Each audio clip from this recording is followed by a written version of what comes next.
Hey everyone. Tonight we're diving into a question that'll make you sit up even if your eyelids are begging for a nap. The Hanging Gardens of Babylon. Do they actually exist, or were they just a tall tale spun by some ancient drunk poets? Before you snuggle into your blanket, hit that like button and drop a comment telling us where you're watching from and what time it is there. It's awesome to know who's joining us from all over the world. Let's unravel this dramatic, twist-filled story right now. Picture this. You wake up not on your cozy mattress with your Bluetooth speaker blaring your morning playlist, but on a scratchy straw mat, the smell of dust and wood smoke choking your lungs. Your head throbs, your throat's so dry it feels like you swallowed a desert. Welcome to Babylon, circa 600 BCE. And no, this isn't some quirky Airbnb experience. The morning sun slices through mud brick walls, hot as a pizza oven, and sweat's already pooling on your forehead. The noise from the nearby market, vendors hawking fish, cloth, and something that smells like rancid olive oil, is relentless. You reach for your phone to check the time, but oops, all you've got is a clay tablet with some scribbles. Welcome to the ancient world, where everything's 10 times more miserable than you expected. You drag yourself up, stomach growling, and a grumpy servant, looking like they just got chewed out by their boss, tosses you a chunk of bread hard as a rock. You take a bite, and your teeth crack like you just chomped on gravel. This is breakfast, and no, there's no coffee or bubble tea. Just a cup of murky water, probably scooped from the Euphrates, where people bathe, wash clothes, and yeah, you don't want to know. You grimace, force it down, and your mind starts spinning. The Hanging Gardens of Babylon, supposedly a world wonder. Are they out there somewhere? Or are they just a rumor, like some viral internet drama no one bothers to fact check? Let's back up. Babylon under King Nebuchadnezzar II was the center of the world, or so they claimed. This city sat in the heart of Mesopotamia, where the Euphrates and Tigris rivers turned barren land into a thriving oasis. But don't picture a paradise with lush fields and chirping birds. Nope, Babylon was a chaotic mess of mud bricks, dust, and people crammed into alleys so narrow you could smell the guy next to you. Everyone here, from farmers to nobles, had heard of the Hanging Gardens, a masterpiece supposedly built by Nebuchadnezzar to cheer up his wife, Amytis, who came from the mountainous region of Media and Mr. Green Hills. Sounds romantic, right? But here's the thing. Would a king busy waging wars, building walls, and collecting taxes really have time to construct a floating jungle just because his wife was homesick? You stumble out of the cramped mud brick house, your straw sandals chafing your feet raw. Babylon streets are packed like a Black Friday sale. Ox carts loaded with wheat rumble by, wooden wheels creaking like they re-fleeing a pack of street dogs. You dodge a kid running past, nearly knocking you over, while his mom yells something in a language you don't understand. You want to yell back, but then you remember. Here, you're just a lost nobody, chasing answers to a mystery no one seems to care about. You push through the crowd, trying to reach the city center, where the gardens are supposed to be. On the way, you overhear an old woman muttering to her grandkid, "The Hanging Gardens? Only the king and his cronies get to see them. Us common folk? Keep dreaming." You pause, frowning. If the gardens are real, why can't anyone in this chaotic crowd, from vendors to the drunk guy on the corner, describe what they look like? History, like that friend who loves storytelling but embellishes everything, doesn't give you easy answers. Ancient records about the gardens come from Greek historians like Herodotus and Diodorus Siculus. But here's the kicker. None of them ever set foot in Babylon. They wrote about these gardens centuries later, based on what? Tales from drunken sailors? Tavern gossip? Herodotus, dubbed the father of history and sometimes father of drama, described Babylon as a grand city with unimaginable wonders. But he never specifically mentioned the gardens. Diodorus, meanwhile, raved about a massive garden, towering dozens of meters high, with trees growing on stone terraces, watered by a complex system. Sounds epic, but doesn't it feel like someone hyping up a life-changing product they've never actually used?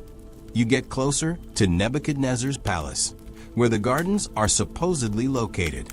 The city walls, so thick you could build a modern condo on them, make you feel like an ant.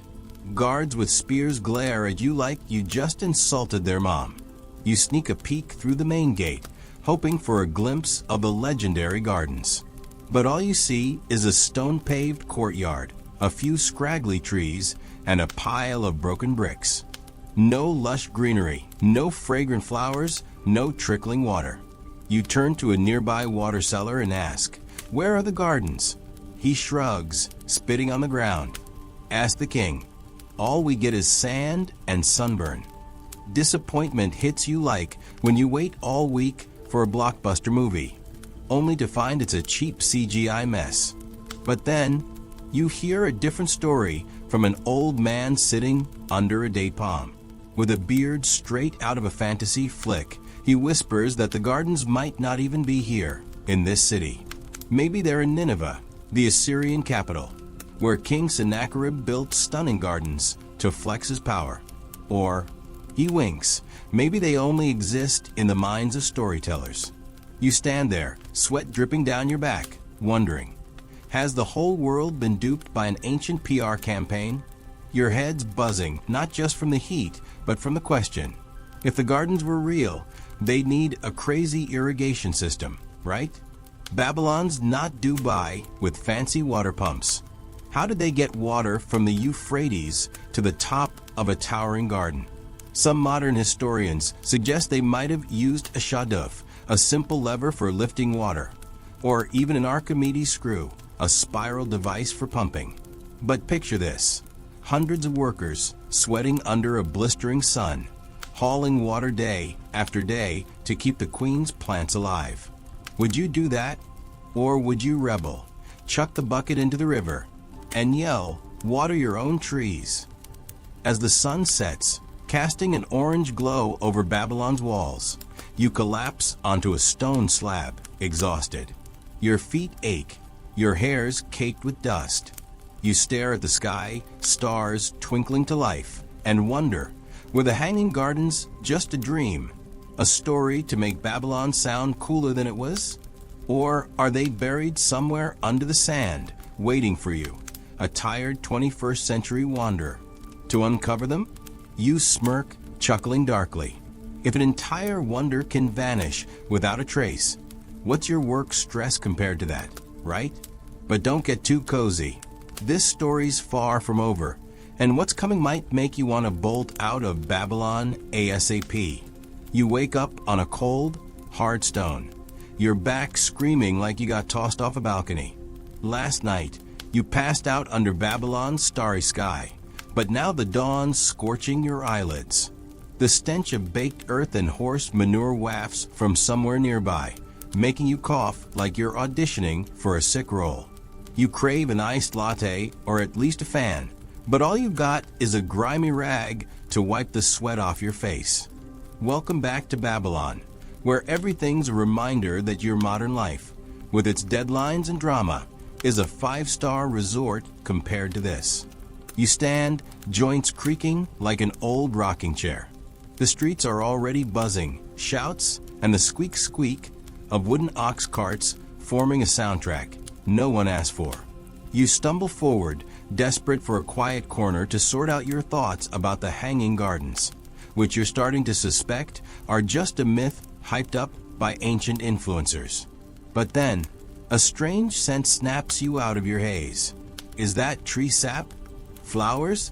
No way. In this dusty, smoky city, where's there room for anything that smells good?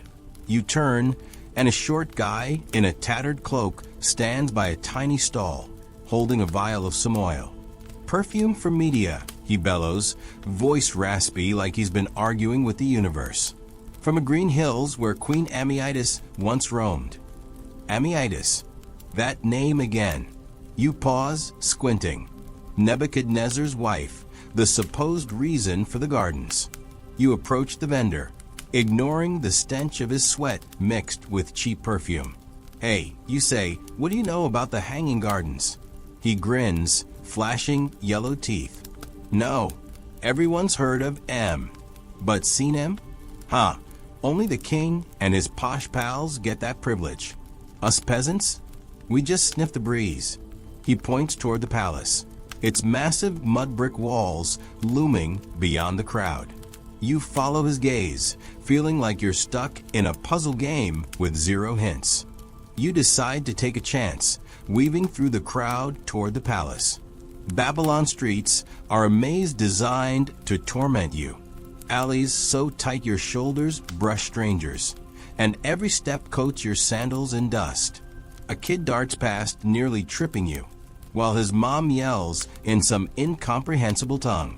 You want to snap back, but then you remember, here you're just a nobody, chasing a mystery that might not even matter. Finally, you reach the palace gates. Guards with spears glare like you just stole their lunch. You flash a nervous smile, but one barks, "Get lost, scum." You back off, heart pounding, but you're not giving up. You slip into a corner, watching. From here, you can see part of the palace courtyard, but there's still no sign of shady trees or babbling streams.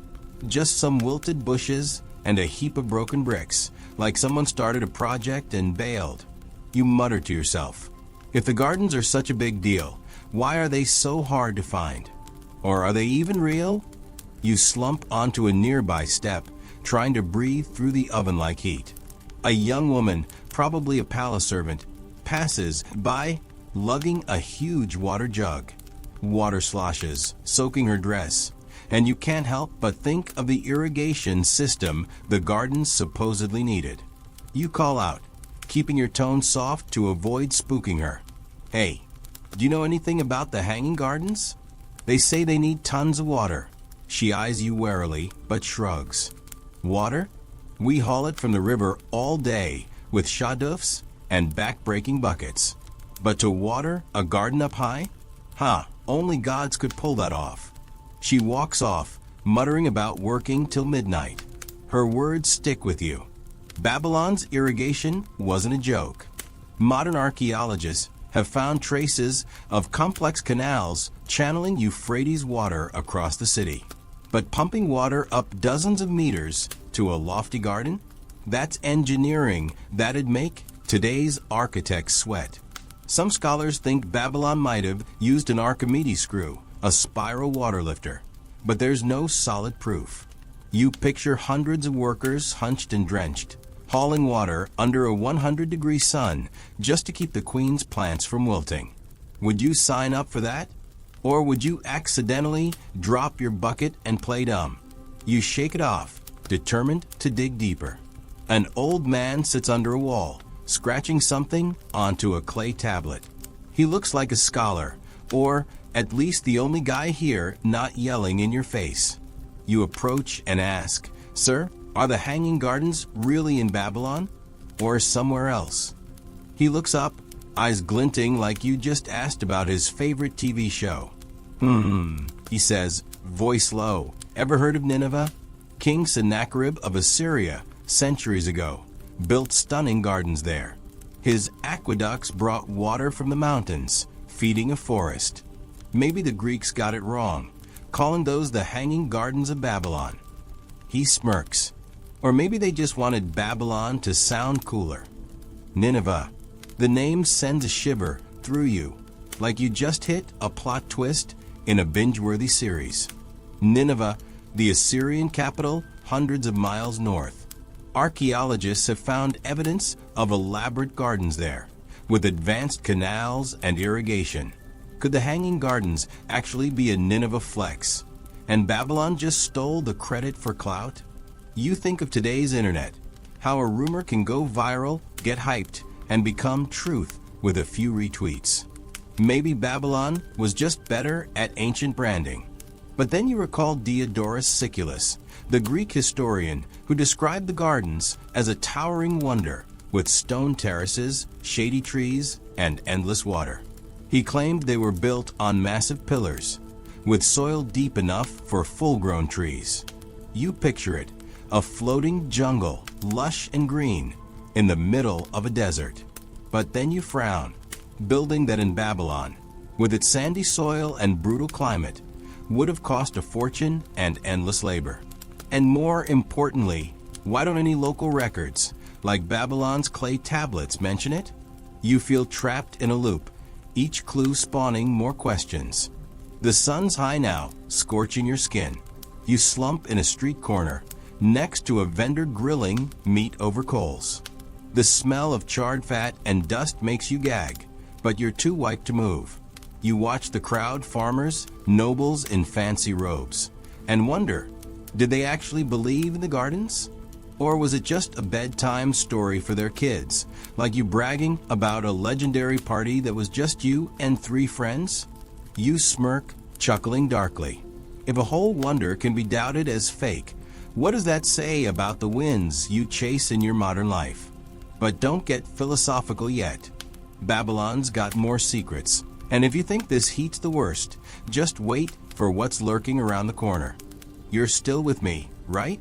If you're digging this so far, drop a question in the comments. I'm dying to know what's swirling in your head right now. And now, let's keep this journey rolling together. The midday sun is a tyrant, beating down on you like it's got a personal vendetta. Your skin feels like it's sizzling, and every breath tastes like hot dust and the faint tang of someone's unwashed tunic nearby. You're slumped in a shady corner of Babylon's chaotic streets, your legs aching from dodging carts and crowds. The meat vendor's grill is still puffing out acrid smoke, and you're starting to wonder if you'll ever smell anything pleasant again. Your mind's a mess, tangled with doubts about the hanging gardens. Are they real? Are they in Nineveh? Or are they just a fancy like cooked up to make Babylon sound like the VIP of ancient cities? You're not ready to give up, though. Something, maybe stubbornness, maybe the faint hope of uncovering the truth, pushes you to your feet, even as your sandals grind dirt into your blisters. You weave through the crowd, ignoring the shouts of vendors and the occasional elbow jabbed into your ribs. Your goal is the river Euphrates, the lifeblood of Babylon, and, supposedly, the key to the garden's existence. If those lush terraces were real, they'd need water, buckets and buckets of it, hauled up to impossible heights. You're no engineer, but even you know that's a logistical nightmare in a city where half the population looks like they're one bad day away from a meltdown. The Euphrates isn't far, but getting there feels like running a gauntlet. A cartwheel splashes muddy water onto your legs, and you curse under your breath, wishing for a shower, a cold soda, anything to make this bearable. But Babylon doesn't care about your comfort, and neither does history. When you finally reach the riverbank, the sight stops you cold. The Euphrates is wide and sluggish, its surface glinting under the relentless sun. Reeds poke out along the edges, and the air hums with the buzz of insects. You kneel, splashing water on your face, but it's warm and gritty, like someone forgot to filter it. Around you, workers are hauling water with shutoffs, long poles with buckets that they dip and lift, their muscles straining under the weight. The rhythmic creak of wood and the splash of water are almost hypnotic, but there's nothing peaceful about it. You watch a young man, barely older than a teenager, wipe sweat from his brow and mutter something that sounds like a curse. His hands are calloused, his back hunched. You try to imagine him doing this for hours, days, years, just to keep some mythical garden green. Would you last a day? Or would you be the one accidentally tripping into the river to escape?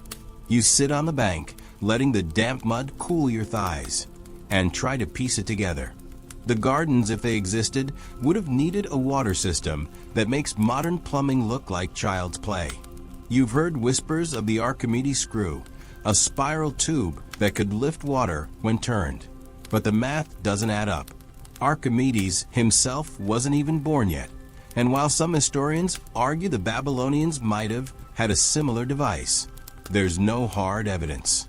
You picture a team of workers cranking a massive wooden screw, their grunts echoing through the city, all to water a garden most of them would never see. It's the kind of soul-crushing grind that makes your worst work week look like a vacation.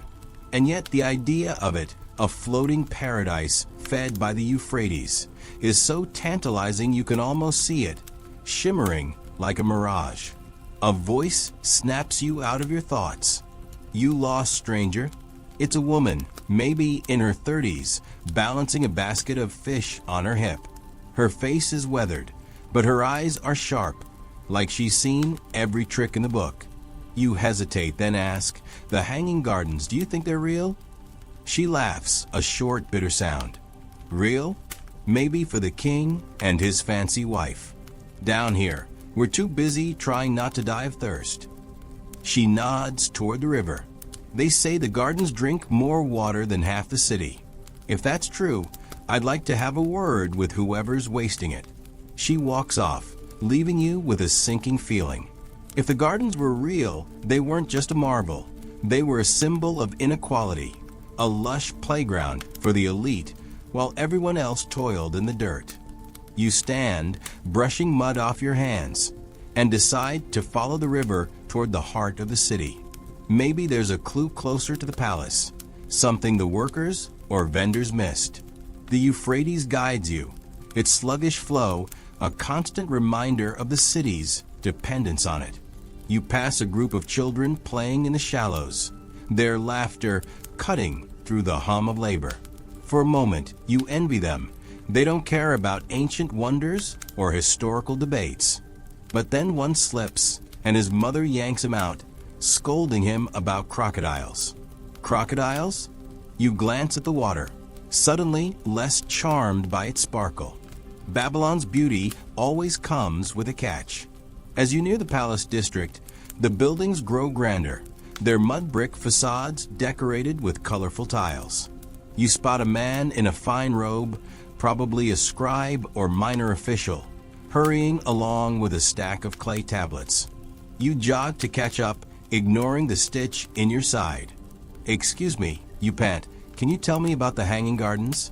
He barely glances at you, his nose wrinkled like you're a stray dog. The gardens? A marvel, of course. Built for the queen, Amyitis, to ease her longing for her homeland. His tone is rehearsed, like he's reciting a script. You press him. "But where are they? Can I see them?" He stops, eyeing you with annoyance. "They're not for the likes of you. The king's gardens are private." He hurries off, leaving you fuming. Private? If there's such a wonder, why hide them? Or is this guy just parroting propaganda to keep the myth alive? You lean against a wall, catching your breath. The scribe's words echo the story you've heard before. Nebuchadnezzar built the gardens for Amyitis, a homesick queen from Media's green hills. It's a romantic tale, but you're starting to smell something fishy, and not just from the river. Why does every account of the gardens come from outsiders, like Greek historians writing centuries later? You think of Diodorus Siculus, who described terraces piled high with trees, supported by massive stone pillars. He claimed the gardens were a feat of engineering, with water pumped to the top by some mysterious mechanism. But here's the problem. Babylon's own records, etched on countless clay tablets, don't mention anything like that.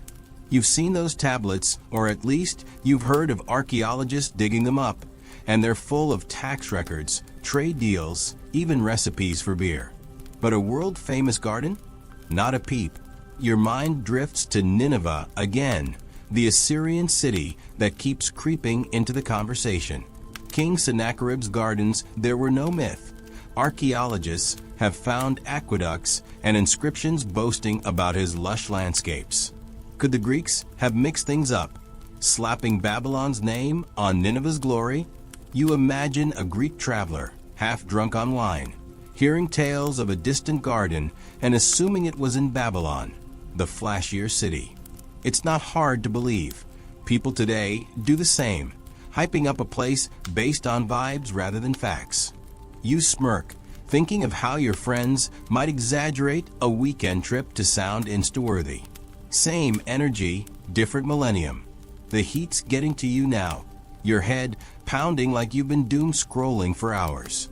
You find a shady spot under a palm tree and sit, watching the river flow. A group of workers nearby is repairing a canal, their hammers clanging against stone. You overhear one complain about the king's projects, how they drain the city's resources. You lean closer, catching fragments. All that water for what? A few trees.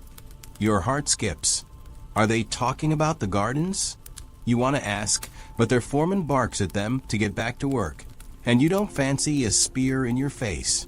Still, their words linger. If the gardens were real, they weren't just a pretty sight. They were a burden, sucking up water and labor while the city scraped by. You close your eyes, the river's murmur blending with the city's chaos. You picture the gardens as Diodorus described them. Towering terraces, fragrant with blossoms, water cascading like a dream. But then you open your eyes, and all you see is dust, sweat, and a river that's more brown than blue. The contrast makes your chest ache, like you're mourning something you never had. You wonder, did the people of Babylon believe in the gardens, or were they just too busy surviving to care? And if a wonder can be this elusive, what does that say about the things you chase, the promotions, the likes, the perfect life? You chuckle, a dry, bitter sound. If you think this mystery's tough to crack, just wait. Babylon's got more tricks up its sleeve, and they're not the kind that'll leave you smiling. The palm tree's shade offers little relief, as the afternoon heat wraps around you like a suffocating blanket. Your tunic clings to your skin, soaked with sweat, and the gritty taste of dust coats your tongue. The Euphrates murmurs nearby, its brown waters carrying the weight of Babylon's survival. But it's no comfort. Your head throbs, not just from the sun, but from the endless questions about the hanging gardens. Were they real? A king's love letter to his wife? A myth spun to make Babylon the talk of the ancient world? Or, as that worker's grumble suggested, a selfish drain on a city already stretched thin? You're bone tired, but giving up isn't an option. You push off the ground, ignoring the ache in your legs, and decide to head deeper into the city, toward the ziggurat, the towering temple that looms over Babylon like a god watching its ants. The streets are a fevered dream of noise and motion. Merchants shout over each other, their voices blending into a grating hum, while donkeys bray and cart wheels screech against stone. A woman selling figs shoves one into your hand, demanding payment, and you fumble with the few copper bits you've got, wishing for a contactless card. The fig is overripe, its sickly sweetness mingling with the stench of sweat and smoke as you choke it down. You dodge a group of priests in white robes, their chants rising like a creepy soundtrack, and feel a shiver despite the heat. Babylon's gods are everywhere, in the statues, the altars, the whispered prayers. And you wonder if the gardens, if they exist, were built to impress them as much as Amyitis. The ziggurat grows closer, its stepped silhouette dominating the skyline. You've heard it's called Etemenenki, a temple to Marduk, Babylon's chief god. Its mud brick tiers climb toward the sky, baked to a dull red under the sun. You're no architect, but even you can see the insane effort it took to build this thing. Thousands of workers, years of labor, all for a staircase to the divine. If Babylon could pull that off, maybe the gardens aren't so far-fetched. But as you approach, the crowd thickens, and you're pressed against strangers, their body heat and sour breath making you gag. You want to scream for personal space, but in Babylon, that's as mythical as the gardens themselves. You find a spot near the ziggurat's base, where a low wall offers a place to lean. Your feet throb, and you're pretty sure there's a pebble lodged in your sandal, but you're too tired to care. From here, you can see the temple's lower levels, where priests and workers scurry like ants. You notice a group of men hauling baskets of dirt, their faces grim as they dump the load into a cart. Dirt? Your mind snags on it. The gardens, if they're real, would need soil, tons of it, to support trees and plants on those supposed terraces. You squint, trying to imagine cart after cart of earth being dragged up to some sky-high platform. The logistics make your head spin, like trying to plan a music festival in a desert with no Wi-Fi. A man nearby, his hands stained with clay, catches you staring. He's older, with a face like weathered leather, and he's shaping bricks at a makeshift workbench. You muster the courage to speak. "Hey, that dirt, is it for the gardens?" He snorts, not looking up. "Gardens? Huh. That's for fixing the temple steps. The king's got us breaking our backs for Marduk, not some fancy flower beds." His tone is bitter, and you catch a glimpse of the exhaustion in his eyes. You press further. "But the hanging gardens, people say they're real, built for the queen." He pauses, wiping his hands on his tunic. "People say a lot of things. I've lived here my whole life, and all I've seen is dust and orders. If there's a garden, it's not for us." His words hit like a punch. You thank him and step away, your mind racing. If the gardens were real, they'd be a massive undertaking. Not just water, but soil, stone, and labor. You try to picture it. Workers hauling dirt up ramps, masons carving pillars, engineers rigging some proto-machine to lift water. It's a feat that would have cost a fortune, rivaling the ziggurat itself. And yet, this brickmaker, who's spent his life in Babylon's shadow, has never seen a hint of it. You feel a pang of doubt, like when you realize a too-good-to-be-true deal probably is. But then you remember the Greek historians, Diodorus, Strabo, who described the gardens in vivid detail. Were they all just parroting rumors, or did they know something this guy doesn't? You start walking again, skirting the ziggurat's base. The temple's shadow stretches long now, offering a sliver of relief from the sun. You pass a group of scribes, their heads bent over clay tablets, stylus scratching like a faint heartbeat.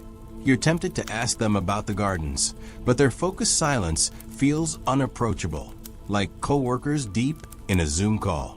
Instead, you focus on the city around you. Babylon's a marvel in its own right, the massive walls, the glazed tiles, the sheer scale of it all. If Nebuchadnezzar could build this, why not a garden in the sky? But that's the problem. Everything here screams practicality, power, defense. A pleasure garden feels frivolous, like a CEO splurging on a private jet while the company's laying off staff. Your stomach growls, reminding you it's been hours since that awful figure. You spot a stall selling flatbread and some kind of stew, and you trade your last copper bit for a meal. The bread stale, the stew greasy and suspiciously chunky, but you eat anyway, sitting on a low curb. As you chew, you overhear two women gossiping nearby. The queen's got her own paradise. One says, her voice low. They say it's hidden behind the palace, where no one can see. The other laughs. Hidden? Or made up? My cousin works in the palace, and all he talks about is cleaning floors, not watering trees. You lean closer, heart pounding, but a passing cart drowns out the rest. A hidden garden? It's the first new lead you've heard, but it's flimsy, like a Reddit thread with no sources. You finish your meal, wiping your hands on your tunic, and decide to head toward the palace again. Maybe there's a hidden courtyard, a secret entrance, something the gossips know that the brickmaker doesn't. The streets are quieter now, the midday rush fading as people seek shade. Your sandals slap against the stone, each step a reminder of your blisters. You pass a small shrine where a woman kneels, muttering prayers to a statue of Ishtar. The air smells of incense, sharp and cloying, and you wonder if Amytis prayed here, longing for her homeland. The story of her homesickness tugs at you. It's human, relatable, like missing your favorite coffee shop after moving to a new city. But would a king really reshape his city for that? Or is the romance just a pretty wrapper for something colder, like political propaganda? As you near the palace, the walls loom larger, their blue glazed tiles catching the light. Guards patrol the perimeter, their spears glinting, and you keep your distance, remembering your last run in. You circle around, looking for anything, a gate, a gap, a glimpse of green. But all you see are more bricks, more dust, and a few wilted date palms that look like they're begging for mercy. Frustration bubbles up, hot as the air. If the gardens are here, they're locked away tighter than a celebrity's private Instagram. You slump against a wall, the rough brick scraping your shoulder, and try to think. Maybe the gardens aren't a place, but a symbol, a way to flex Babylon's wealth and ingenuity. Or maybe they're real, but not here, not now. You think back to Nineveh, Sennacherib's city, where aqueducts fed sprawling gardens. The more you dwell on it, the more it makes sense. Nineveh's ruins have yielded inscriptions, canals, proof of a green oasis. Babylon? Nothing but stories from foreigners. You imagine a traveler, centuries ago, mixing up the two cities, like someone today confusing Miami with Las Vegas. It's plausible, but it doesn't satisfy you. You want the gardens to be real, to find them, to stand under their shade and prove the doubters wrong. But the sun's dipping now, painting the sky blood red, and you're no closer to answers. A boy runs past, kicking a leather ball, and you watch him disappear into an alley.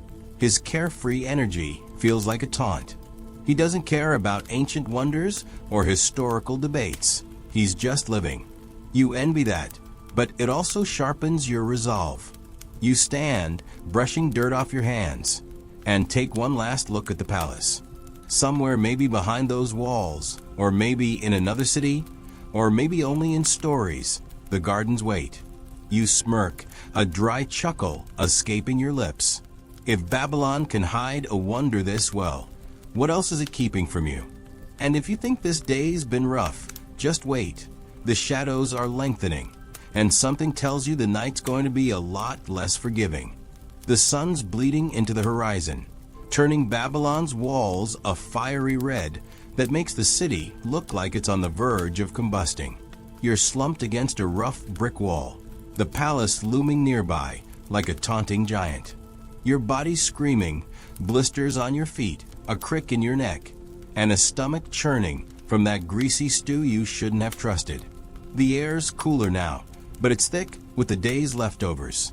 Smoke, sweat, and the faint whiff of rotting fruit from a nearby stall. You're exhausted, but the hanging gardens or the maddening lack of them keep clawing at your mind. Are they hidden behind these walls? Lost in another city? Or just a story that's been snowballing for centuries? You grit your teeth, forcing yourself to stand. Night's creeping in, and if Babylon's hiding answers, you're not letting it sleep until you find them.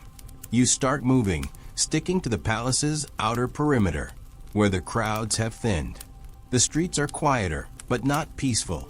Stray dogs snarl over scraps, and a distant wail, maybe a child or a mourner, cuts through the dusk. Your sandals scrape against the uneven stone, each step sending a jolt through your aching legs. You're no detective, but you're starting to feel like one, chasing a case that's been cold for millennia. The palace walls are endless, their blue glazed tiles now dim under the fading light.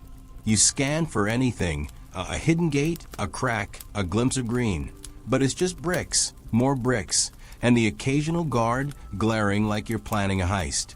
You keep your head down, blending into the shadows, and try to think like a local. If the gardens are real, someone somewhere must know something. A flicker of light catches your eye, a torch glowing near a small side entrance to the palace grounds. Two men stand there, their voices low, their gestures sharp. One's a guard, spear in hand, but the other's different, his robes finer, his posture straighter, like he's used to giving orders. You creep closer, heart pounding, and hide behind a stack of crates that smell faintly of sour wine. Their words are hushed, but you catch fragments. The queen's garden too costly, water diverted. Your pulse spikes. Are they talking about the hanging gardens? You lean in, ignoring the splinter jabbing your arm, but a dog barks nearby, and the men glance around. You freeze, barely breathing, until they resume their talk. The robed man mutters something about the priests and keeping the story alive, then slips through the gate. The guard stays, scanning the darkness, and you slink back, mind racing. A garden too costly? A story to keep alive? It's not proof, but it's the closest you've come to a lead. You retreat to a safer distance, crouching near a low wall. The torchlight's gone, and the night's wrapping Babylon in a heavy, star-pricked blanket.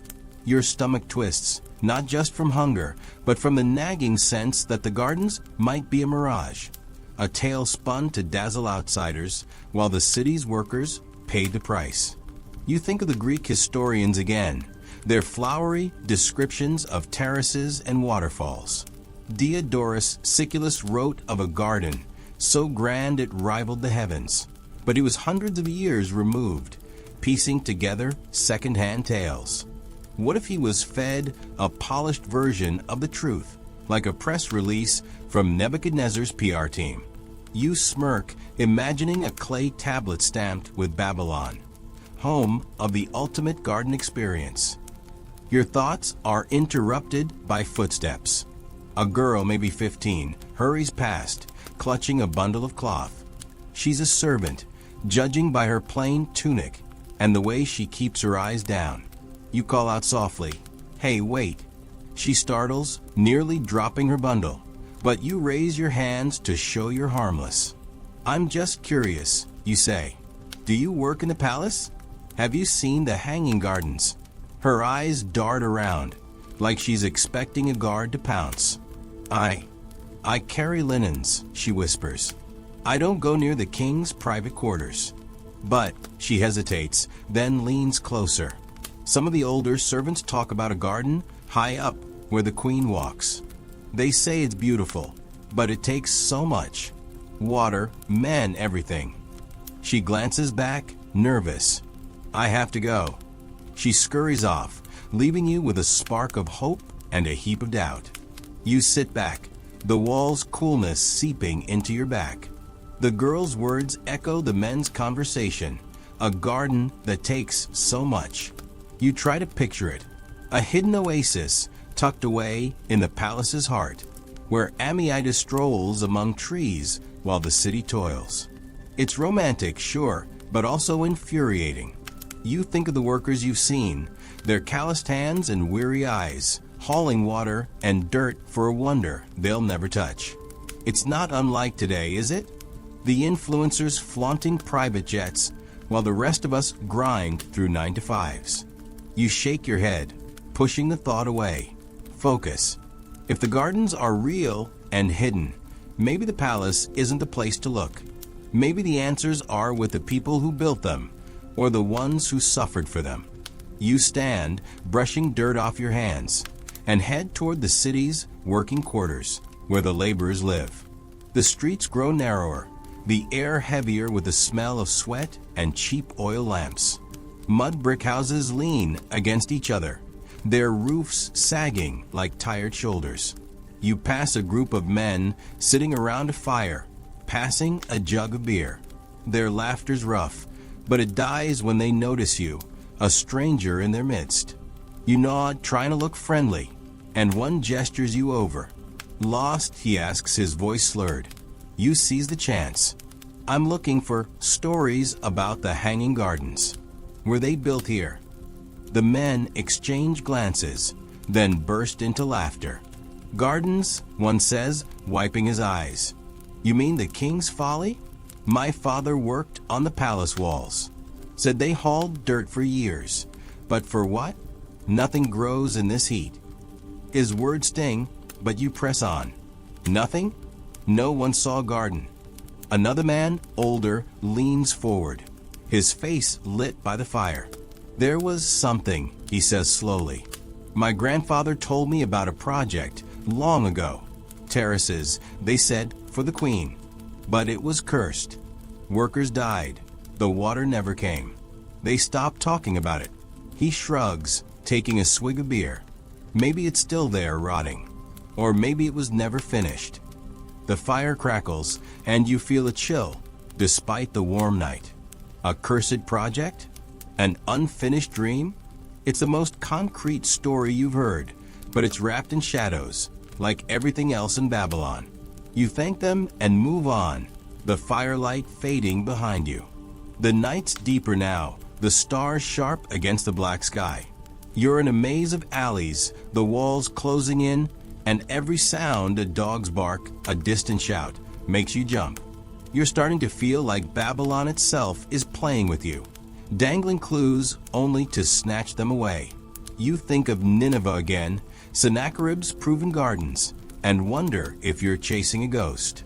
But then you remember the servant girl, the men by the gate, the laborer's tale of a cursed project.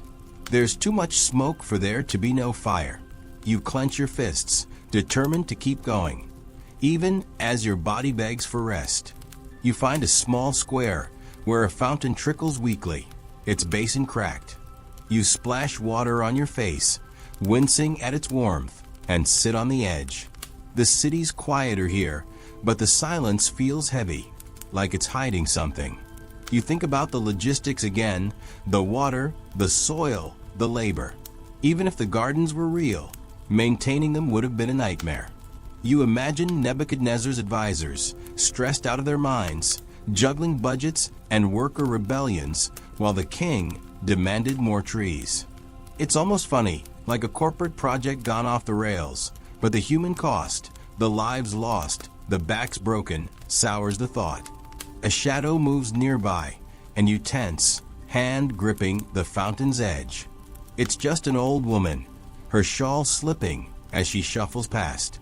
She pauses, eyeing you.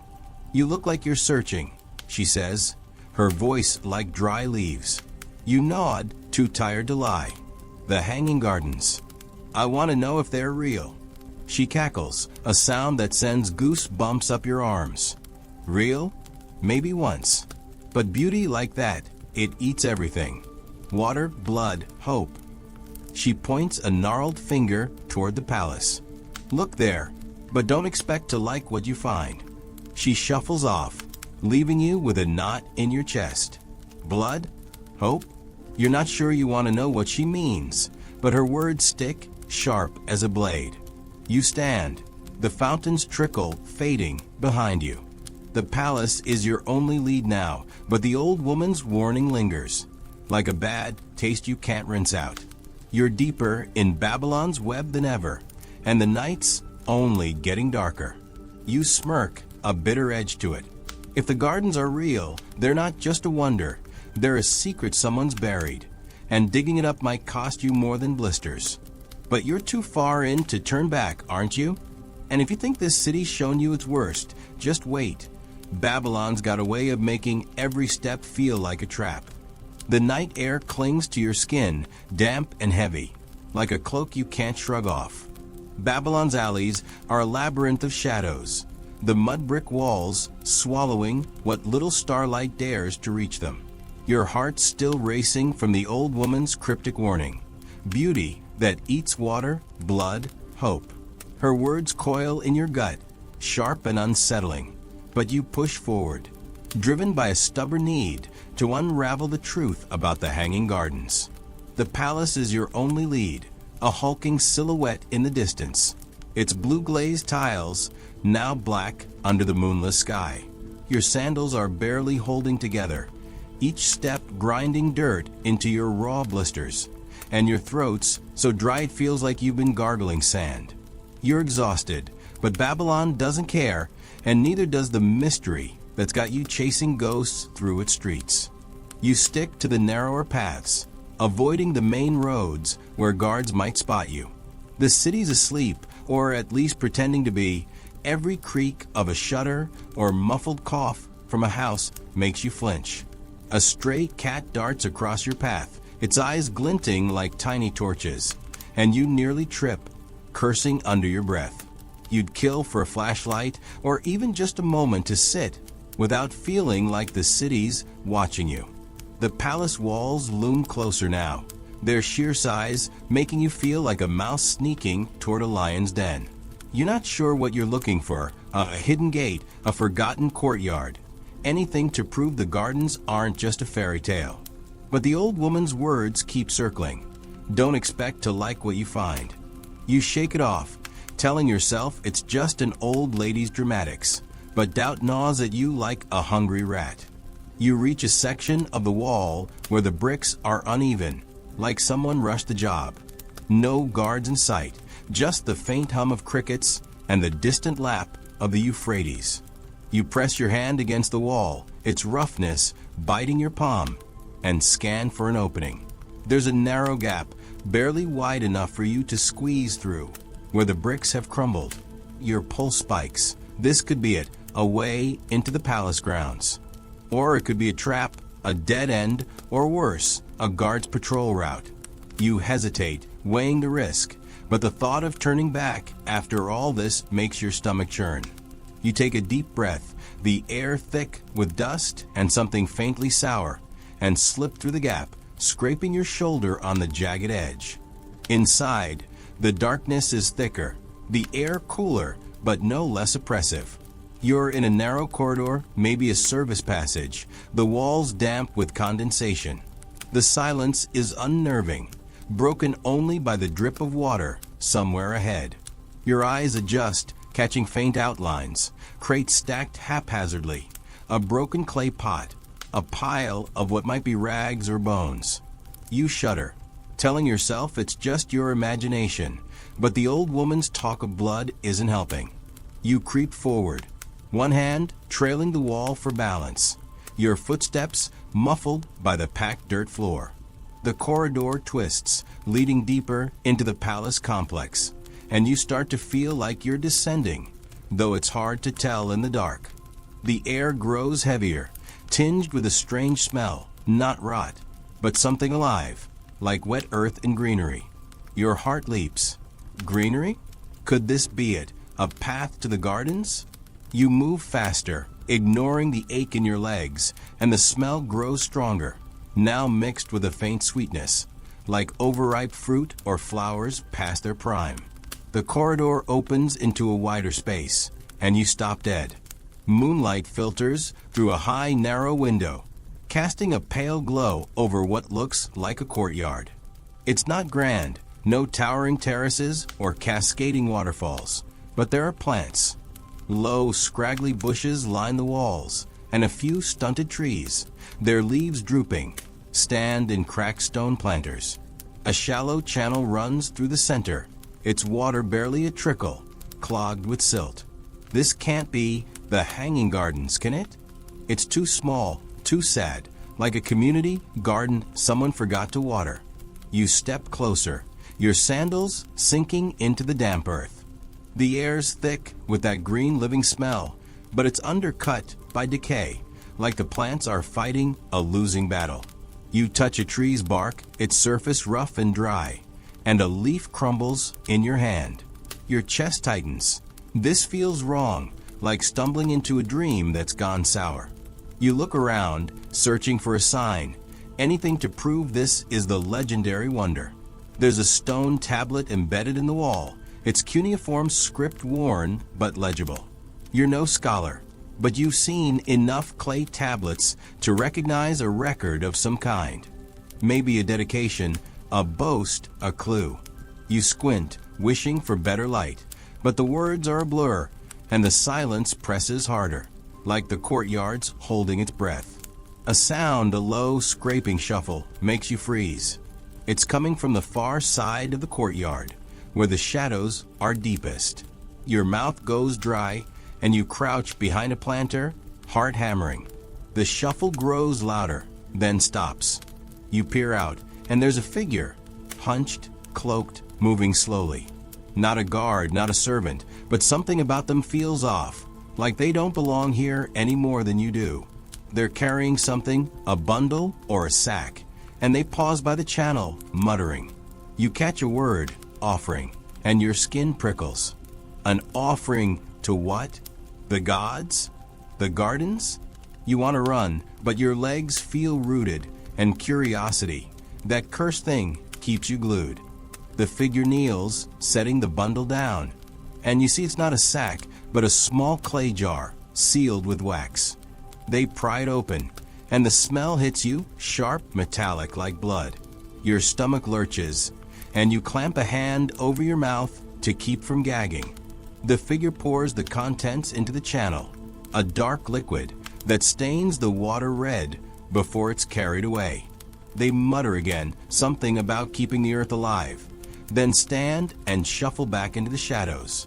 You're shaking now, the old woman's words screaming in your head. Beauty that eats blood. This isn't a garden, it's a grave, a secret, a lie. You stumble back, tripping over a root, and the noise echoes like a thunderclap. The figure's gone, but you're not waiting to see if they heard. You bolt back through the corridor, scraping your arms on the walls, your breath ragged. The gap in the outer wall feels miles away, but you find it squeezing through and collapsing onto the street outside. The night air hits you like a slap, and you gulp it down, trying to calm your racing heart. You're safe for now, but the image of that courtyard, the dying trees, the blood in the water, is burned into your mind.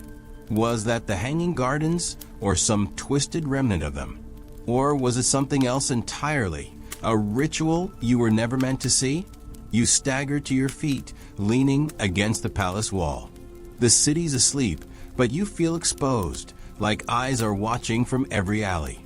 You think of the stories you've heard, the servant girl's whispers, the laborer's tale of a cursed project, the men by the gate talking of a costly garden. They're pieces of a puzzle, but the picture they form is uglier than you expected. You remember the Greek historians, their poetic accounts of a paradise in the sky. Were they duped, or did they know the truth and choose to gloss over it? You think of Nineveh again, its proven gardens, and wonder if Babylon's claim was just a jealous grab for glory. But that courtyard, that blood, it's too real, too raw to be just a story. You start walking, aimless, the streets a blur. Your body's screaming for rest, but your mind won't quit. You pass a small shrine, its altar littered with wilted flowers, and you wonder if Amyitis ever came here, praying for her lost homeland. The romance of her story feels tainted now, like a love song with a sinister bass line. If the gardens were real, they weren't just a gift. They were a machine fed by labor, water, and maybe something darker. You think of the workers, the ones who died, their names lost while the king's legacy lived on. It's not so different from today, is it? The shiny facades we chase, built on someone else's sweat. You find a quiet corner, a low bench near a shuttered stall, and sit, your head in your hands. The stars are brighter now, cold and distant, and you feel small, like Babylon's chewed you up and spit you out. You want answers, but every step pulls you deeper into its secrets, and you're not sure you like where this is going. You smirk, a bitter edge to it, and mutter to yourself, if this is what a wonder looks like, maybe I'm better off with my Wi-Fi and takeout. But you know you're not done. The gardens, or whatever's left of them, are still out there, and Babylon's not letting you go until you face what's next. And if that courtyard was bad, something tells you the truth.com separated values, file :/c:/users/username/appdata/local/temp/temp file, the CSV. You smirk, a bitter edge to it. If chasing a wonder means stumbling into secrets this dark, maybe ignorance isn't so bad. But you're too deep now, aren't you? And Babylon's got more shadows to drag you through before this night's over. You're still here with me, aren't you? I'm honestly thrilled about that. If something in this story's grabbed your attention, or if there's a question dancing around in your head right now, toss it into the comments. I'm dying to hear what you're thinking. Now, let's not keep you waiting any longer. Take a deep breath, get comfy, and let's dive into the next chapter of this journey. Things are about to get even wilder. The night's grip on Babylon is unrelenting, the air thick with a damp chill that seeps into your bones. You're hunched on a splintered bench in a deserted square, the faint glow of a dying oil lamp casting jittery shadows on the mud brick walls. Your heart still pounding from that courtyard. The sickly trees, the blood-tainted water, the cloaked figure's eerie ritual. Your skin crawls at the memory, and the old woman's warning, beauty that eats blood. Hope feels like a curse you can't shake. Your tunic's torn, your feet are a mess of blisters, and the taste of dust and fear lingers in your mouth. You want to bolt, to find a corner of this city that doesn't feel like it's plotting against you, but the hanging gardens, or whatever twisted truth they hide, have you hooked. You're not just chasing a wonder anymore. You're chasing the why. Why the city clings to a story that feels more like a wound than a triumph. You force yourself to stand, wincing as your joints protest. The square's empty, but the silence is heavy, like Babylon's holding its breath, waiting for your next move. You head toward the palace again, drawn back like a moth to a flame, even though every instinct screams to run the other way. The alleys are tighter here, the walls leaning in as if to whisper secrets or threats. A rat skitters past, its claws scratching the stone, and you jump, your nerves frayed to threads. You'd trade anything for a moment of normalcy, a coffee shop's hum, a phone's glow, but Babylon's got you trapped in its ancient drama, and there's no logging out. Your path takes you past a row of shuttered houses, their doors barred against the night. A faint chant drifts from one, a low, rhythmic prayer that makes your skin prickle. You think of the gods Babylon worships, Marduk, Ishtar, and wonder if the gardens were an offering to them, not just ameitis. The idea feels right, somehow, like a piece of the puzzle clicking into place. A garden to please a queen is romantic, but a garden to appease a god? That's power, control, a flex to rival the ziggurat itself. You shake your head, muttering to yourself, "Get a grip." You're not solving a conspiracy.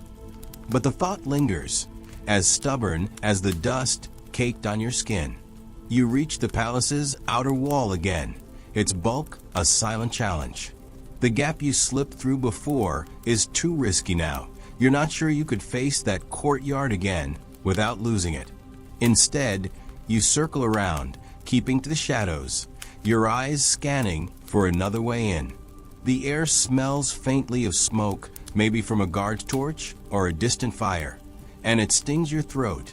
You're so focused on the wall that you almost miss the figure ahead, a boy no older than 12, sitting cross-legged by a pile of broken pottery. He's whittling a stick, his knife glinting in the lamplight, and he doesn't look up as you approach. You hesitate, then clear your throat. "Hey kid, you know anything about the gardens? The ones they say the king built." He glances at you, his eyes sharp despite the late hour. "Gardens," he says, his voice laced with a smirk. "You mean the ghost trees?" Your heart skips. "Ghost trees," you echo, crouching to his level. He shrugs, carving a notch into the stick. "That's what my ma calls them. Says her grandpa worked on something for the queen long ago. Big stone platforms, trees that never grew right. Said it was haunted, that the gods didn't like it." He pauses, his knife still.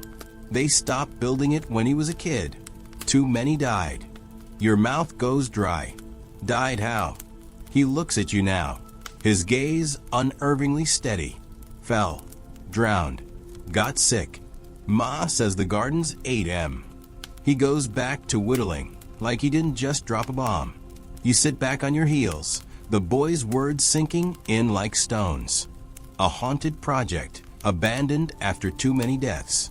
It matches the laborer's story of a cursed effort, the old woman's talk of blood.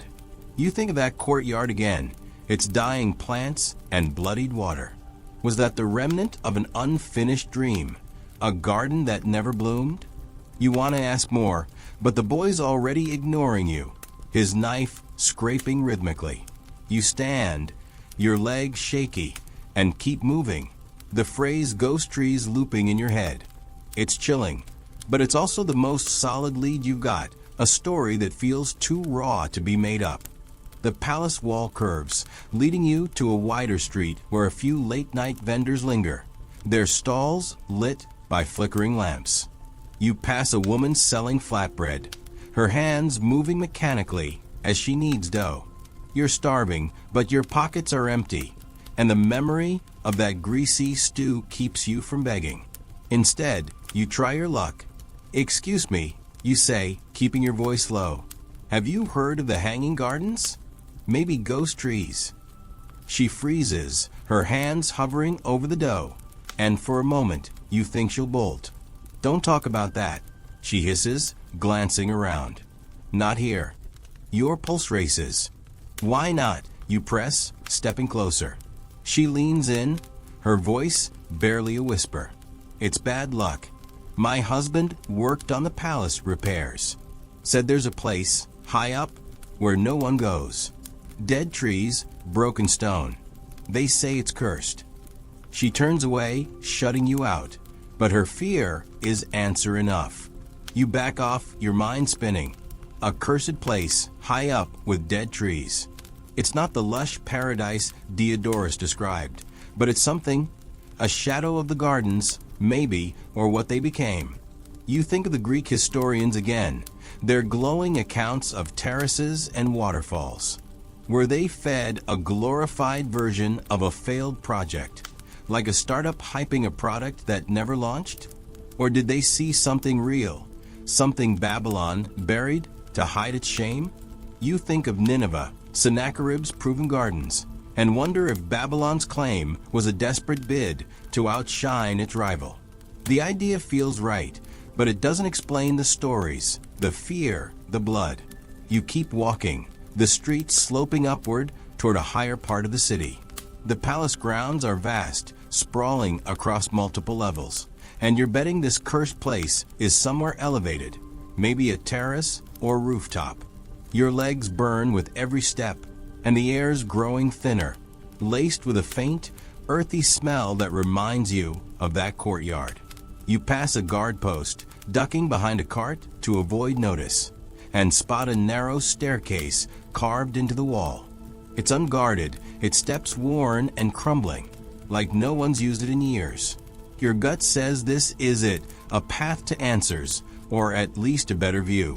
You start climbing, the stone cold under your hands, each step a test of your dwindling strength. The staircase winds higher, the city shrinking below you. The Euphrates glints in the distance, a silver ribbon under the stars, and the ziggurat's silhouette looms like a sleeping giant.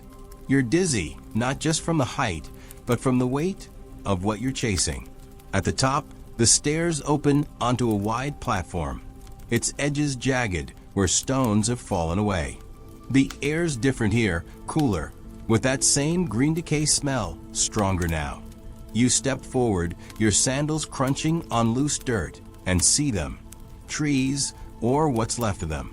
Skeletal trunks, their branches bare and twisted, rise from cracked stone basins. Vines, long dead, hang like cobwebs, and a dry channel snakes through the platform, its bed choked with dust. This isn't a garden, it's a graveyard. You stand there, chest tight, the wind carrying a faint moan that's probably just your imagination. Probably. The platform's edge drops sharply, and you keep your distance, your eyes locked on the trees. They're wrong, unnatural, like they were forced to grow here and hated every second of it. You think of the boy's ghost trees, the woman's cursed place, the courtyard's blood. This must be it, the hanging gardens, or what they became when the dream collapsed. You kneel by a basin, running your fingers through the dirt. It's dry, lifeless, but deep, like it was meant to hold something grand. You find a shard of pottery, its edge carved with a faint leaf pattern, and your heart aches. Someone tried to make this beautiful, and it cost them everything. A noise, a low grinding scrape, makes you drop the shard. It's coming from the far end of the platform, where a pile of broken stone forms a makeshift wall. You crouch, pulse racing, and peer into the dark. Nothing moves, but the air feels heavier, like it's watching you. You want to run, but your feet won't budge, and that cursed curiosity keeps you rooted. You inch closer, the moan of the wind louder now, and see a gap in the stones, just wide enough to slip through. Beyond it, there's a faint glow, not torchlight, but something colder, like moonlight on water. Your mouth's dry, your hands shaking, but you know you're too close to turn back. You smirk, a bitter edge to it. If this is what a wonder costs, blood, death, a city's secrets, maybe you should have stayed on that bench. But Babylon's got you now, and whatever's behind those stones is waiting to show you just how deep this rabbit hole goes. The wind howls across the desolate platform, tugging at your tattered tunic and carrying the faint, mournful creak of those skeletal trees. You're crouched by the pile of broken stones, heart hammering, eyes locked on the narrow gap where that eerie glow pulses like a heartbeat. The air is thick with a smell of dead earth and something sharper, almost metallic, that twists your stomach. Your hands tremble, still clutching the pottery shard with its faded leaf pattern, a fragile relic of someone's failed dream. The ghost trees, the cursed place, the blood in the courtyard. Every story you've chased through Babylon's suffocating streets has led you here, to this crumbling terrace high above the city. You want to turn back, to scramble down those rickety stairs and pretend you never saw this place. But the glow beyond the stones pulls you like a siren's call. You're too deep in Babylon's secrets now, and there's no unseeing what's waiting. You inch closer, the gravel crunching under your sandals, each sound a betrayal in the oppressive silence. The gap is tighter than it looked, the stones jagged and cold as you brush against them. Your shoulder scrapes, a sharp sting that makes you hiss, but you keep moving, driven by a mix of dread and defiance. The glow brightens, casting your shadow long and distorted on the ground behind you. You emerge on the other side, blinking against the light, and find yourself in a sunken chamber, its walls carved from the same mud brick as the palace, but worn smooth by time or touch. The glow comes from a pool in the center, its surface unnaturally still, reflecting the starlight that slips through a cracked ceiling high above. The water's clear, but it's wrong, too perfect like glass, and the air around it hums with a low, almost inaudible vibration that sets your teeth on edge. You step closer, your sandals leaving faint prints in the dust. The chamber's walls are etched with faint reliefs, vines, trees, flowing water, but they're chipped and faded, like a story half erased. You kneel by the pool, peering into its depths, and see something at the bottom. A glint of metal, maybe bronze or gold, shaped like a coiled snake or a spiral. Your mind flashes to the Archimedes screw, the fabled device that could have lifted water to the garden's terraces. But this feels older, stranger, like it belongs to a ritual, not engineering. You reach out, tempted to touch the water, but the old woman's warning, beauty that eats blood, stops you cold. You pull back, your reflection rippling in the pool, and notice something else. The water's edge is stained, a faint red-brown that could be rust or something worse. A low scrape echoes behind you, and you whip around, nearly losing your balance. The chamber's empty, but the shadows seem to shift, pooling in the corners like ink. You're not alone. You feel it, a presence that's more than wind or imagination. Your breath catches, and you grip the pottery shard tighter, its edge biting into your palm. "Who's there?" you whisper, your voice swallowed by the stone. No answer, but the hum from the pool grows louder, a subtle pulse that makes your head throb. You back toward the gap, your eyes darting between the shadows and the water. But then you see it, a figure cloaked and hunched, standing at the chamber's far end. It's not the same person from the courtyard, but the way they move, slow, deliberate, sends ice down your spine. They're holding something, a clay jar like the one you saw before, and they're muttering, their voice a low chant that blends with the pool's hum.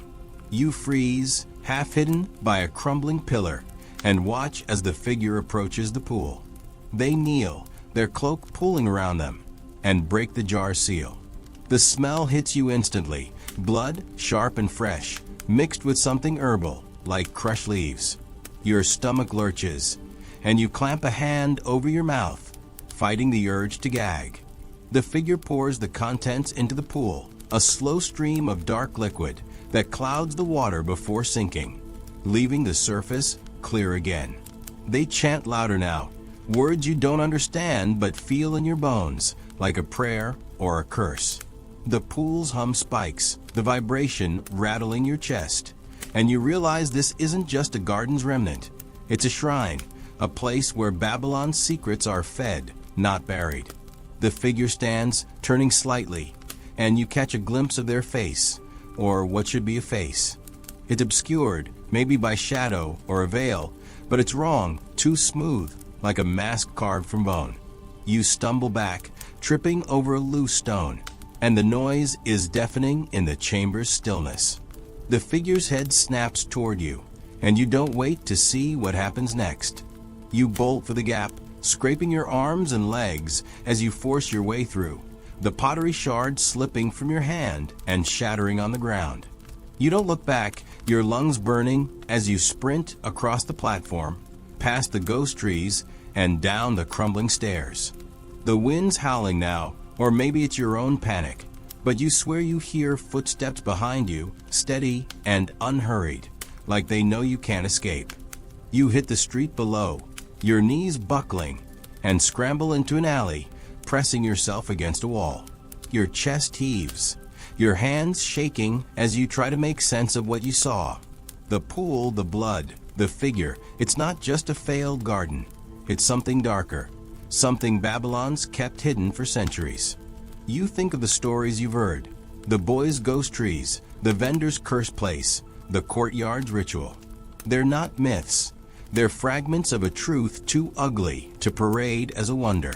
You think of the Greek historians, their poetic tales of terraces and fountains, and wonder if they were lied to or if they chose to ignore the blood beneath the beauty. You think of Nineveh, its honest gardens, and realize Babylon's claim might have been a desperate bid to mask its shame. The alley's dark, the air heavy with the smell of stale beer and rotting straw. You slide to the ground, your back against the wall, and try to steady your breathing. The city's asleep, but you feel exposed, like the shadows themselves are watching. You think of Amyitis, the queen this was all supposedly for, and wonder if she knew what her garden cost, not just water and labor, but lives, maybe souls. The romance of her homesickness feels like a lie now, a pretty story to cover something grotesque. You think of the workers, their names lost while the king's legacy lived on, and it hits you. The gardens, if they ever existed, weren't a gift. They were a sacrifice, a monument to power that fed on the city's heart. You pull your knees to your chest, the cold stone biting through your tunic. Your mind's racing, piecing together the clues. The platform's dead trees, the chamber's pool, the blood rituals, they're all part of the same story. A garden that was never meant to bloom.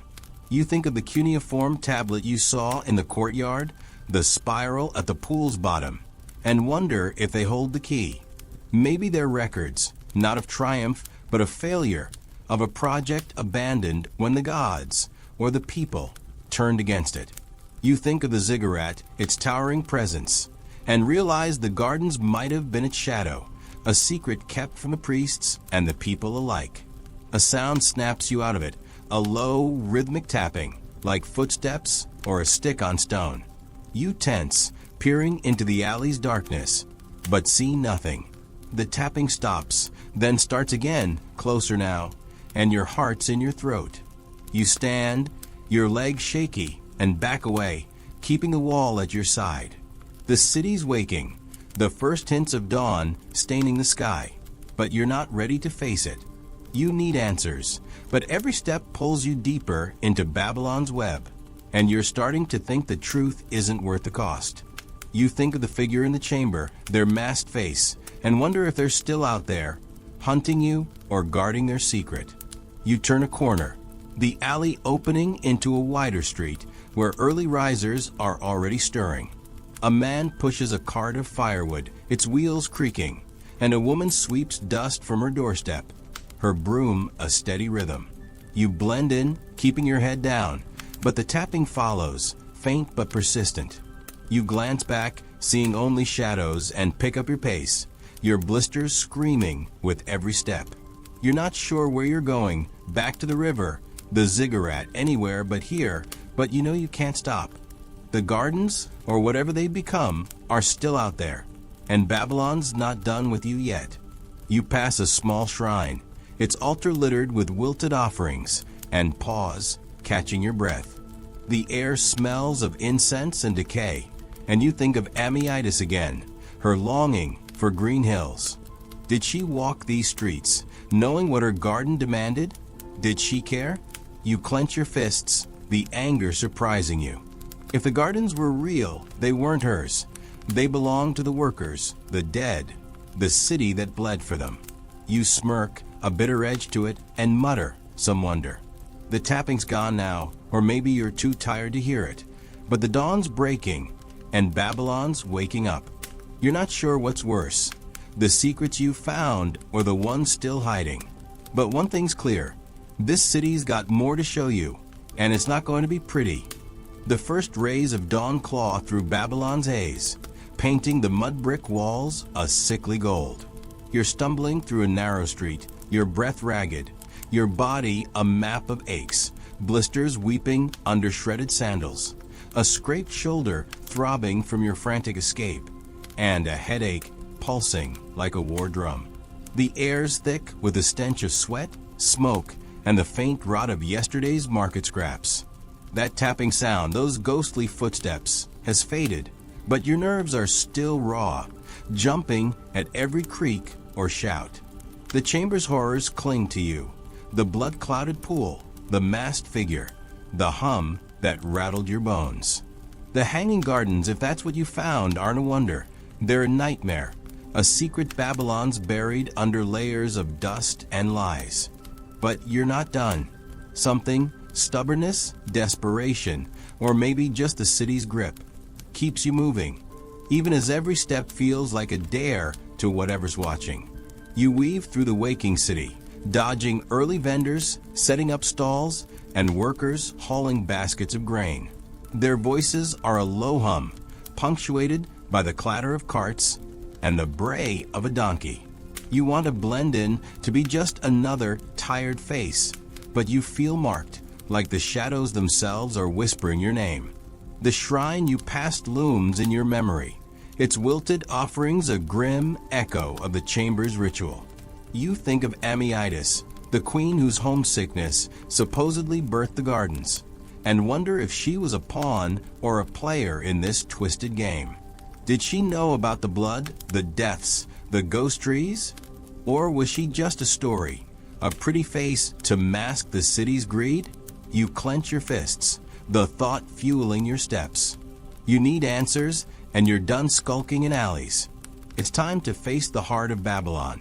The ziggurat, the priests, the ones who might know what the gardens really were.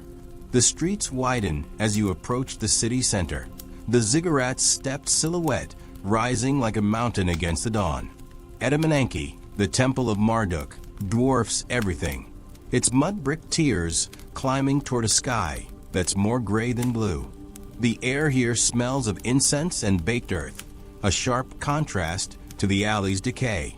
You pass a group of pilgrims, their heads bowed, murmuring prayers as they climb the outer steps. Their devotion makes you uneasy, like they're feeding the same gods that demanded blood in that chamber. You keep your distance, sticking to the temple's base, where workers are sweeping dust and repairing cracked stones. Their movements are mechanical, their faces etched with exhaustion, and you wonder how many of their ancestors died for the gardens, their names lost while Nebuchadnezzar's lived on. You spot a man sitting alone, his back against a low wall, a clay tablet balanced on his knee.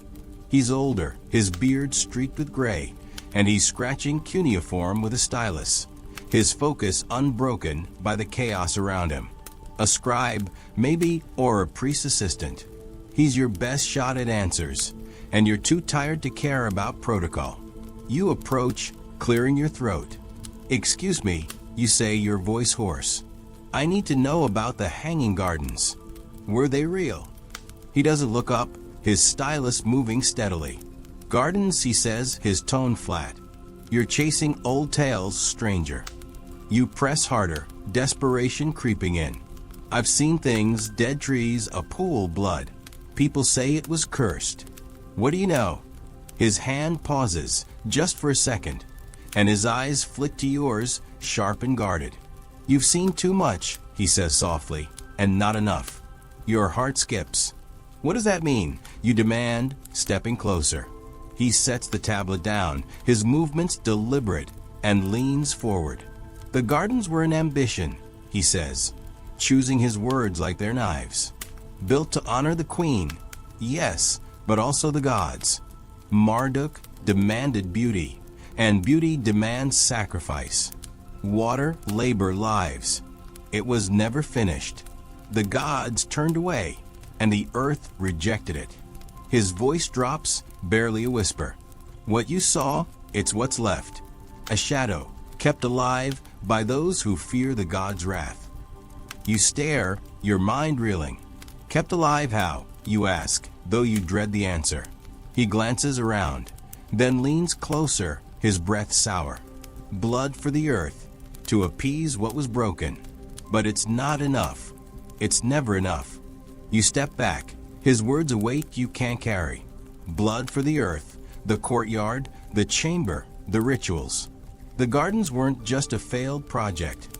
They were a wound Babylon's been bleeding from ever since. You think of the Greek historians, their glowing accounts of terraces and fountains, and realize they were sold a lie, a polished version of a truth too dark to share.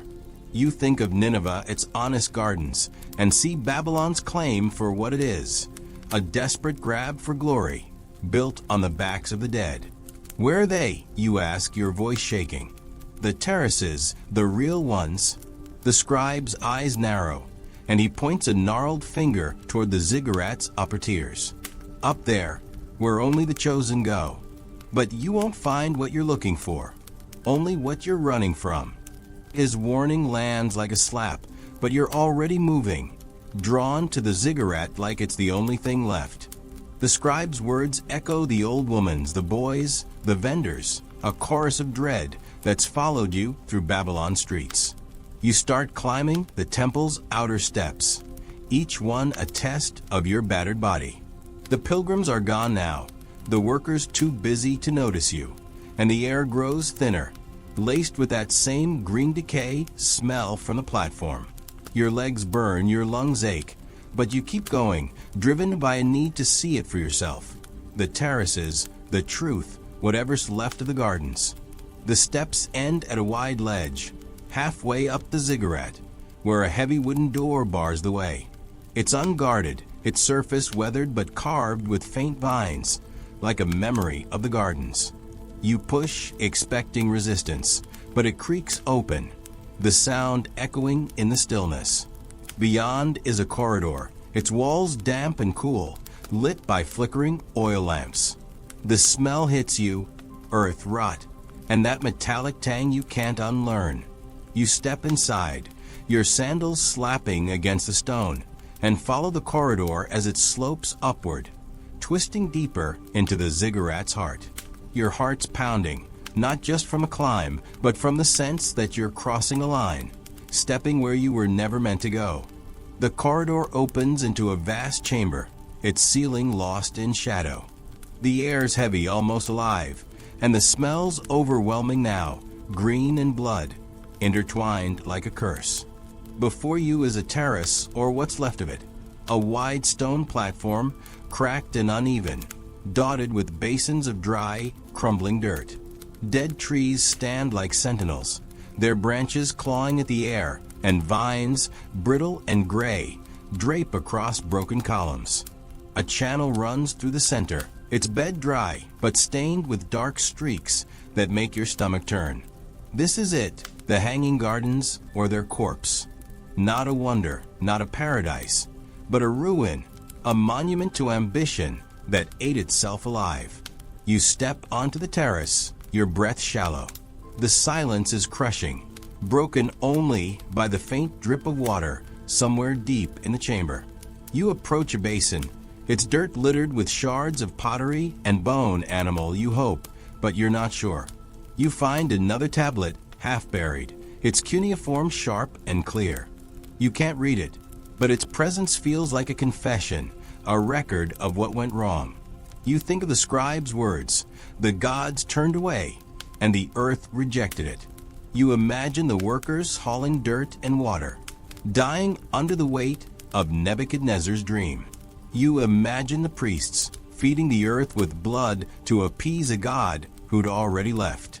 You imagine Amyitis walking these terraces, her footsteps echoing in a place that was never hers. A sound, a low guttural chant, snaps you out of it. It's coming from the terrace's far end, where a stone arch leads to another chamber. Your skin prickles, and you crouch behind a column, peering into the dark. Figures move beyond the arch, their cloaks swaying as they circle something. A pool, maybe, or an altar. The chant grows louder, a rhythm that matches the hum from the ziggurat's depths, and you smell it again. Blood, fresh and sharp. Your heart's in your throat, and you know you should run, but your feet won't move. You've seen too much, just like the scribe said, and now you're part of it, whether you like it or not. You edge closer, drawn by the same cursed curiosity that's kept you going. The figures are clearer now, their faces hidden by hoods or masks, their hands stained red. They're pouring something into a pool, its surface rippling with dark clouds, and the hum's so loud it's shaking the stone beneath you. You think of the courtyard, the platform, the chamber below, all pieces of the same ritual, a desperate attempt to keep the garden's ghost alive. You think of the workers, the blood, the gods, and realize the truth. The hanging gardens were never about beauty. They were about power, control, a king's defiance of nature and fate, paid for with a city's soul. You back away, your sandal catching on a crack, and the noise is like a thunderclap. The figures pause, their heads turning, and you don't wait to see what happens next. You sprint for the corridor, your lungs burning, the chant chasing you like a shadow. The ziggurat's walls blur, the lamps flickering as you run, and you don't stop until you're outside, gasping in the dawn's light. The city's waking, oblivious to the horror you've seen, and you collapse against a wall, your body shaking. You smirk, a bitter, broken sound. If this is what a wonder looks like, you'd rather have your modern chaos any day. But Babylon's not done with you, and the truth you found is only the beginning of what's waiting. The dawn's light spills over Babylon, weak and gray, as if the city itself is too weary to greet the day. You're slumped against a crumbling wall, your body a wreck, blisters bleeding through tattered sandals, arms scrape raw, and a bone-deep exhaustion that makes every breath feel borrowed. The ziggurat looms behind you, its shadow stretching like a warning, while the Euphrates murmurs in the distance, indifferent to the horrors you've uncovered. Your journey through Babylon's streets has been a descent into its secrets. From the bustling markets where whispers of the hanging gardens first tease you, to the desolate platform of ghost trees, the blood-stained courtyard, and the ziggurat's hidden chamber where masked figures fed a cursed pool. What you thought was a quest for a wonder, a lush paradise built for a homesick queen, has unraveled into something darker, a story of ambition, sacrifice, and a city haunted by its own lies.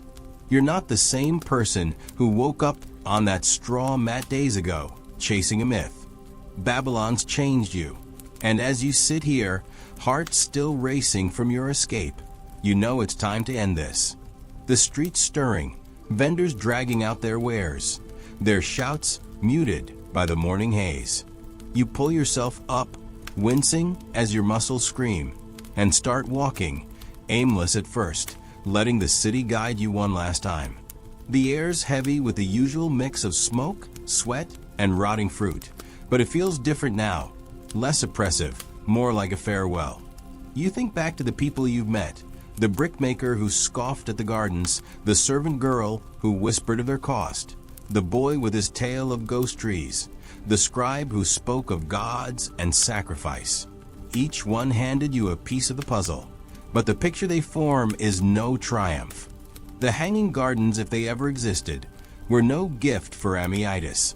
They were a king's defiance of nature, a monument to power that devoured water, labor, and lives. The blood rituals, the cursed terraces, the abandoned dream, they're all that's left. A wound Babylon's been hiding for centuries. You head toward the river, drawn to its steady flow, hoping it'll wash away the weight of what you've seen. The streets are busier now, the city shaking off its sleep, but you feel detached, like a ghost moving through a world that's no longer yours. You pass a small shrine, its altar scattered with fresh offerings, and pause, thinking of Ammiitis. Was she real, a queen longing for her green hills, or just a story to soften the truth? You imagine her standing here, praying to Ishtar or Marduk, her heart torn between duty and desire.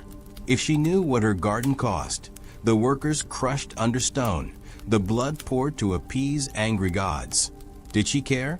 Or was she as trapped as the city, bound to a king's ambition? You shake your head, letting her fade. She's not your answer. The Euphrates comes into view, its surface glinting under the rising sun. You kneel at the bank, splashing water on your face, wincing as it stings your cuts. The river's warm, gritty, but it's grounding, a reminder that Babylon's still here, alive despite its scars. You think of the irrigation systems that fed the city, the shadufs and canals, and how they were never enough for the garden's impossible terraces. You think of the Archimedes screw, or whatever spiral device lay at the bottom of that cursed pool, and wonder if it was engineering or something older, darker, tied to the rituals you witnessed. The Greek historians Diodorus, Strabo, painted a paradise of waterfalls and greenery, but they were outsiders, fed a polished lie. Nineveh's gardens, real and documented, mocked Babylon's claim, and you see it now. The hanging gardens were a myth, not of beauty, but of hubris, a story to outshine a rival at the cost of a city's soul. You sit back, the damp mud cooling your thighs, and watch the river flow. Workers move along the bank, their buckets splashing, their grunts a faint echo of the labor that built and broke the gardens. You think of the dead trees, the blood-stained channels, the masked figures chanting in the ziggurat's heart. The gardens weren't a place, they were a process, a cycle of sacrifice that's still feeding on Babylon's shadows. The scribe's words haunt you, it's never enough. The gods turned away, the earth rejected the dream, but the priests, or whoever those figures were, kept it alive, pouring blood to appease a failure. You shiver despite the warming air, and wonder how many died to keep the myth breathing. A voice startles you. You look lost, stranger. It's an old man leaning on a staff, his eyes clouded but sharp. He's a water carrier, his jug balanced on his shoulder, and he's watching you like he knows more than he should. You hesitate, then ask, the hanging gardens, do people still believe in them? He chuckles, a dry, rattling sound. Believe? Some do, some don't. It's a story we tell to feel grand, to forget the cost. He nods toward the ziggurat. Up there, they know the truth, but they'll never tell. Too much shame. You swallow, your throat tight. And the blood, you whisper, barely audible. His smile fades, and he looks away toward the river. Some debts never end, he says, then shuffles off, leaving you with a chill that's got nothing to do with the morning. His words settle like stones in your chest. You stand, brushing mud from your hands, and take one last look at the ziggurat, its tears fading into the haze. You could go back, climb those steps, demand answers from the priests, but you know it's pointless. The truth's not in their records or their rituals.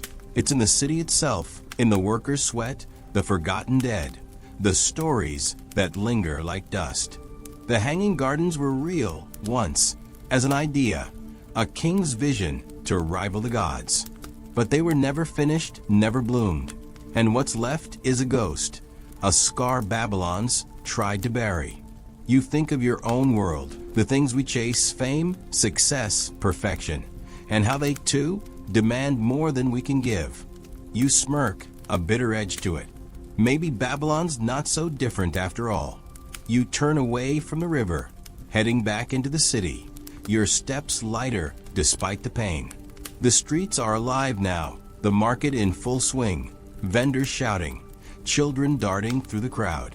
You pass the brickmaker's stall, the servant girl's path, the boy's corner, and feel a strange gratitude for their stories, their truths. They didn't give you a wonder, but they gave you something real, a glimpse of a city that's more than its myths. You find a quiet square, the same one where you sat nights ago, and sink onto a bench, the stone cool against your back. The sun's higher now, warming your face, and you close your eyes, letting the city's hum fade. You've chased the Hanging Gardens to their end, and what you found isn't beauty, but a lesson. Even wonders come at a cost, and sometimes the price is too high. You think of the workers, the blood, the gods who turned away, and hope they found peace somewhere beyond Babylon's reach. You think of Amyitis, if she ever existed, and wish her the green hills she longed for. And you think of yourself, a stranger in a strange city, who came looking for a myth and found a mirror. You chuckle, soft and tired, and let the tension slip from your shoulders. Babylon's done with you, or maybe you're done with it. Either way, it's time to rest. Thank you truly for walking this path with me through every twist, every turn, every quiet moment and wild chase. It's been an adventure, and I'm grateful to have shared it with you. As we close this story, I wish you a peaceful evening, a deep sleep, and dreams filled with wonder and light. Rest well, you've earned it. And when you're ready for the next tale, I'll be here, waiting to journey with you again. Before you go, if this story moved you, drop a like and share your thoughts in the comments. I'd love to know what struck you, surprised you, or lingered long after the end. Until we meet again, good night, and see you in the next adventure.